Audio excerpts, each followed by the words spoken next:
fekkee ndaw nga mu nekk ci dëkk nga bëgg liggéey wala nga ubbi sa entreprise bopp ñëpp xam nañ ne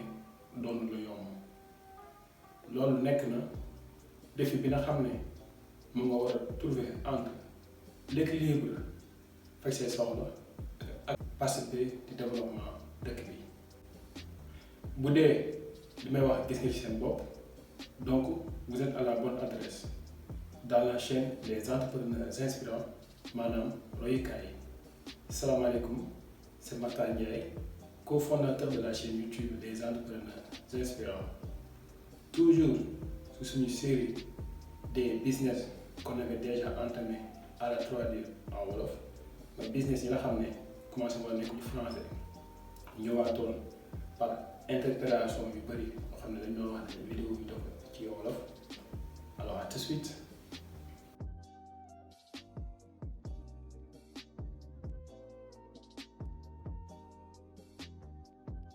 Alors suñu premier business bi mooy créer un réseau de valorisation des déchets ñëpp xam nañu mbalit yi ñuy utiliser ci kër yi wala ci bërëbu liggéeyukaay dafa nekk menace bu existentielle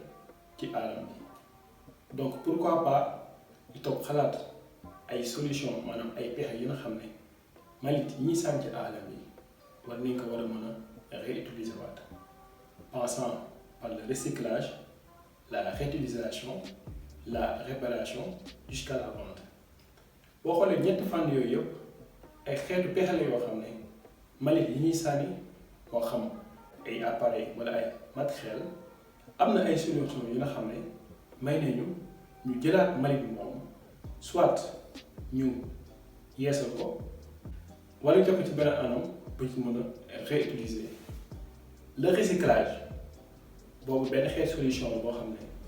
mbalit yi ñuy sànni ci alam bi plus précisément comme le plastique mun nañ ko réutiliser def ko ay papier toilette. La réutilisation mooy parfois da ngay gis koo xam ne matériel am yu yàqu noonu maintenance ak lu soxla mu jël ko teg ko ci mbalit ci alam bi yenn xeetu appareil yooyu seen problème du problème yàqu-yàqu mais problème mu maintenance la mun na ko jël propose ko benn service de bricolage mu defal la maintenance nga réutiliser ko. La réparation mooy parfois ça concerne les appareils yi nga xam ne seen problème et quelques pièces wala ay modules yu yàqu ci biir appareil bi yoo xam ne mën na ko jël réparer ko defaraat ko pour mun ko teg ci marché bi. boo xoolee ñaari xeet solution yi mooy la réutilisation et la réparation ñaari xeet yooyu yëpp dafay dugg ci wàllum reconditionnement ñëpp xam nañ ne la plupart ici au Sénégal ou même en Afrique nous faisons beaucoup plus confiance ak matériel yi nga xam ne day jóge comme ay Europe wala ay Amérique par souci de qualité. tey jii ma jënd matériel boo xam ne venant la ci qualité bu baax moo gën fuuf ma jël matériel boo xam ne bu bees la te nekkul qualité bu baax te ñun tamit suñu consommation lu ëpp si ñun ay produits importés la comme ñi koy waxee ci bazar yi. tey jii loolu business bu mag la boo xam ne y a des importateurs yoo xam ne seen xaaju matériel yi importé yëpp xaaj bi bu ñu ñëwee yii di ko jaay yii dañ koy sànniwaat. business mag mi ngi ci ginnaaw parce que boo xoolee Europe comme par exemple yenn appareils yi surtout bi ci gën a xam mooy appareil iPhone yi fii Afrique ñu bëri am ñu doole jënd appareil yi iPhone A9 jënd ko ci lu bees donc ñu bëri ñu utiliser appareils yi ce sont des appareils reconditionnés maanaam ay appareils yoo xam ne dañ ko doon utiliser dem ba seen borom neexatu leen mu xaw a màgget xoosu wala mu am ay affaires yi ci yàqu ci biir ñu jóg ko proposé ko ay entreprises yoo xam ne loolu mooy seen liggéey maanaam defaraat iPhone bi yeesalaat ko ba mu normal defaraat ko ci paquet indi ko fii Afrique. Donc ce même processus peut se faire ici parce que entreprises yooyu maintenant ils gagnent des millions et des millions d'euros. Pourquoi pas ce même concept yi nga xam ne moo xew foofu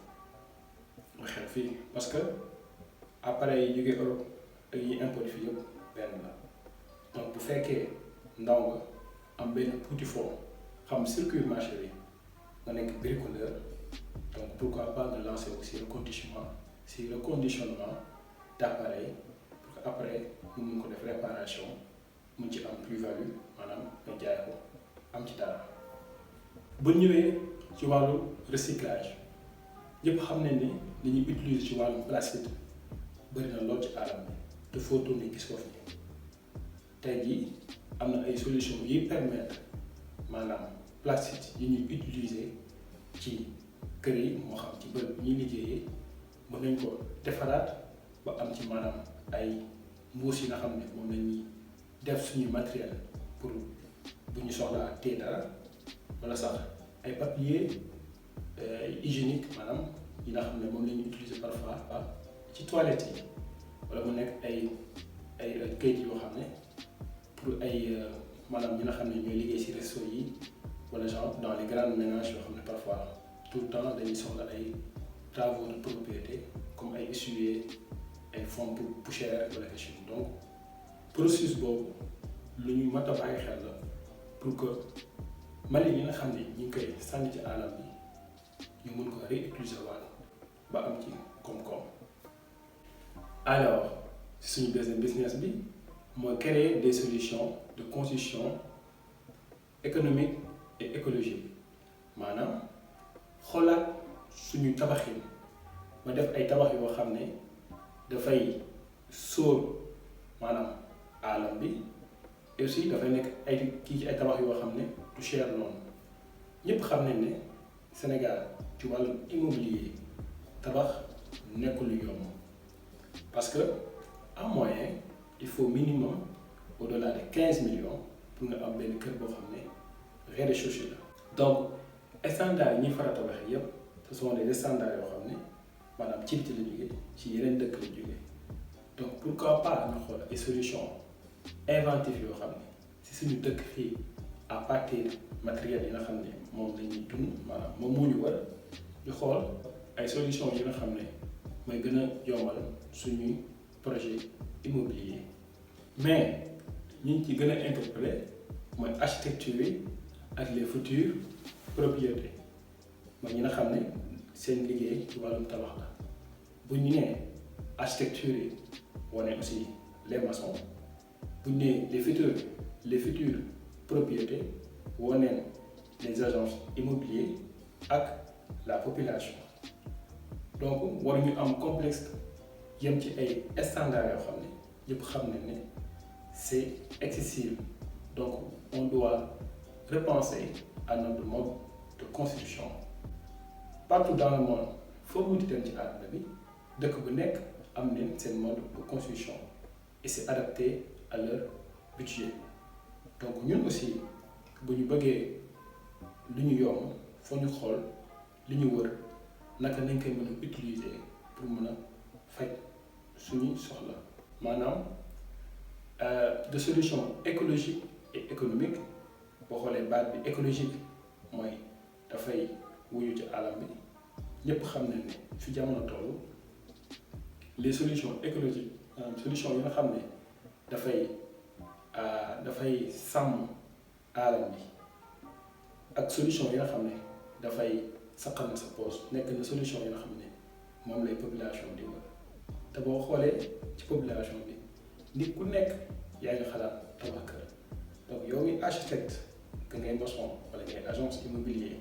wala ngay benn simple propriété boo xam ne ci yaa ngi idée de révolution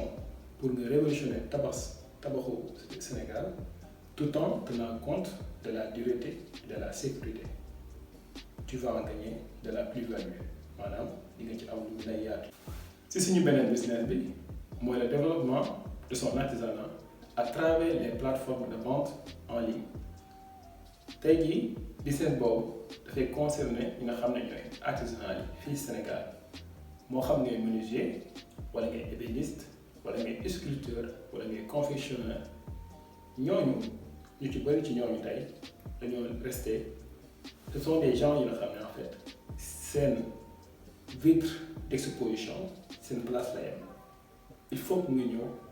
dox boroomu leen nga gis leen ñu exposé. La plupart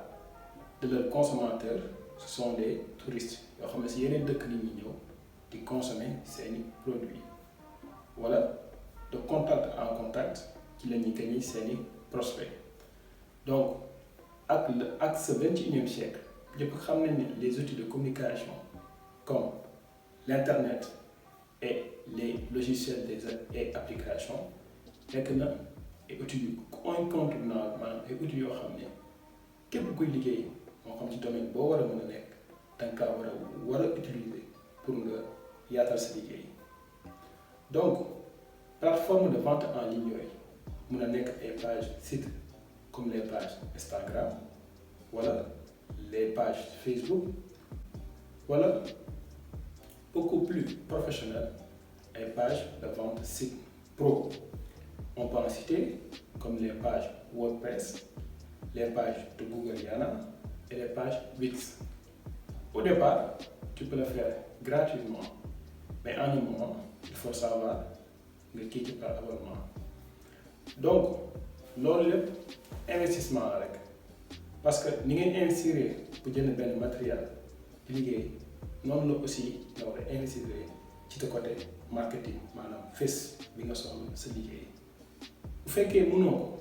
am na ay ñoo xam ne seen liggéey loolu la maanaam ñoom ñoo lay gérer lépp lu jëm ci sa wàllu les réseaux sociaux et aussi ce sont des praticiens yoo xam ne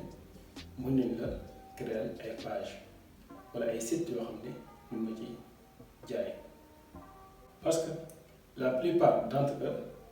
seeni prospects ci seen contact WhatsApp la nekk te ñëpp xam ne ni c'est trop limité mais à partir de ces pages ou de ces sites internet tu peux avoir ay clients yoo xam ne mën nañ génn au-delà même ci fi nga nekk. Voilà 3 business yoo xam ne on l'avait déjà fait en français ñu ñëwoon ci ñëwaate ci en wolof yaakaar naa am na li ngeen bëgg bu fekkee am na lu leer ci yéen mën ngeen ko wax ci commentaire bi ñu gën ko yaatal. On se dit à la prochaine dans la chaîne des entrepreneurs inspirants. Bye bye.